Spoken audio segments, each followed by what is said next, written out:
Sapaan tanah kubur kepada mayit baru di alam kubur. Begini perlakuannya kepada mayit muslim dan kafir. Alam kubur merupakan terminal pertama sebelum menuju akhirat.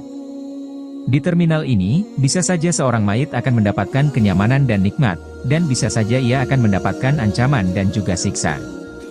Hal tersebut tergantung amal perbuatannya semasa hidup di dunia. Saat seorang mayit dimasukkan ke liang kubur, ia akan disambut oleh tanah kubur.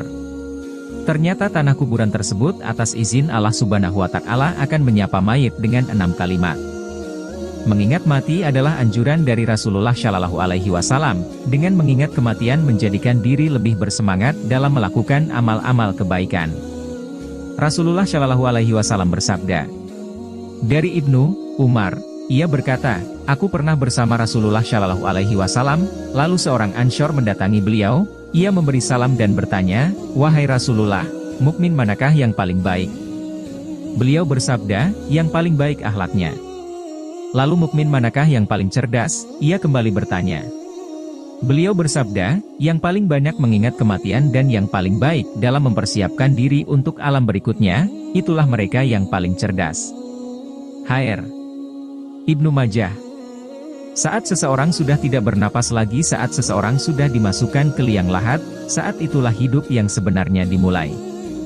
Di alam kubur seorang mayit akan disambut oleh tanah kuburan. Tanah kuburan yang ia tempati akan menyapa dengan 6 kalimat. Kuburan berkata kepada penghuninya yang baru, aku rumah asing, aku rumah sendirian, aku rumah ketakutan, aku rumah kegelapan, aku rumah tanah dan aku rumah cacing-cacing. Seorang mayit di alam kuburnya layaknya orang yang merantau, hidup sendiri tanpa ada teman dan keluarga yang menemani. Di dalamnya penuh dengan kegelapan sehingga setiap mayit akan merasa ketakutan. Selain itu, cacing-cacing tanah juga sudah bersiap untuk masuk ke dalam tubuh untuk mengoyaknya. Hanya orang-orang yang benar-benar dekat kepada Allah Subhanahu wa Ta'ala yang selamat dari fitnah kubur. Oleh karena itu sebagai umat muslim, kita dianjurkan untuk banyak berbuat kebaikan, sehingga dengan izin Allah Subhanahu wa Ta'ala kita akan diselamatkan dari fitnah di alam kubur. Perlakuan tanah kubur memang tidak sama kepada setiap manusia. Ada yang diluaskan kuburnya dan ada pula yang semakin terhimpit. Semua itu tergantung amal perbuatannya semasa hidup di dunia. Imam Muhammad bin Abu Bakar menjelaskan bahwa kuburan memiliki perlakuan berbeda pada jenazah orang mukmin dan orang kafir.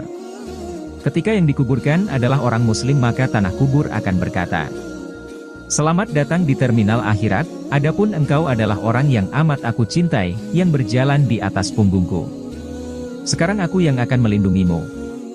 Aku yang bertanggung jawab atasmu. Lihat saja apa yang akan aku perbuat untukmu. Tidak lama kemudian, kuburan orang tersebut menjadi luas seluas mata memandang dan pintu kebun surga dibukakan untuknya. Ibnu Qayyim al-Jauziyah dalam kitabnya Ar-Rum menjelaskan, dikatakan kepada mayit muslim, lihatlah balasan yang telah dijanjikan Allah kepadamu, lalu di dekat kepalanya dan dibukakan satu pintu menuju neraka. Dikatakan kepadanya, lihatlah siksa yang dijauhkan Allah darimu. Setelah itu, dikatakan kepadanya lagi, sekarang tidurlah dengan tenang. Tidak ada sesuatu yang lebih dia sukai selain tibanya hari kiamat. Begitu beruntungnya orang-orang yang termasuk ke dalam golongan ini, mereka yang diluaskan kuburnya merasakan kenikmatan kebun surga dan mendapatkan nikmat-nikmat lainnya. Akan tetapi, berbeda halnya jika yang dimakamkan adalah orang kafir. Tidak ada kata sambutan dari tanah kubur, malah ia langsung akan menakut-nakutinya. Kuburan tersebut akan berkata, tidak ada ucapan selamat untukmu. Engkaulah orang yang paling kubenci saat berjalan di atas punggungku. Sekarang kau dalam penguasaanku. Aku yang bertanggung jawab atasmu. Rasakan saja apa yang akan aku perbuat padamu. Kemudian tanah kubur langsung menghimpitnya sehingga remuklah semua tulang-tulangnya, dibukakan baginya pintu neraka dan diperlihatkan untuknya tempat di neraka sampai hari kiamat. Begitu ruginya orang-orang yang masuk dalam golongan tersebut, siang dan malam selalu tersiksa sampai datangnya hari kiamat. Wallahu a'lam bishawab.